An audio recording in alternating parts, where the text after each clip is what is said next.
ওড়িশার ভুবনেশ্বর কলিঙ্গ স্টেডিয়ামে অনুষ্ঠিত 2024 সালের সুপার কাপের প্রথম ফাইনালে আজ সন্ধ্যায় মুখোমুখি হয়েছিল ইস্টবেঙ্গল বনাম জামশেদপুর। উক্ত ম্যাচে ইস্টবেঙ্গল 2-0 গোলে পরাজিত করেছে জামশেদপুরকে।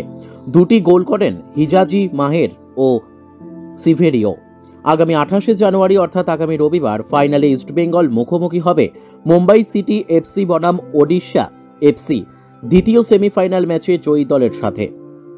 ভুবনেশ্বর ওড়িশা থেকে তন্ময় ভৌমিকের রিপোর্ট, এস নিউজ বাংলা।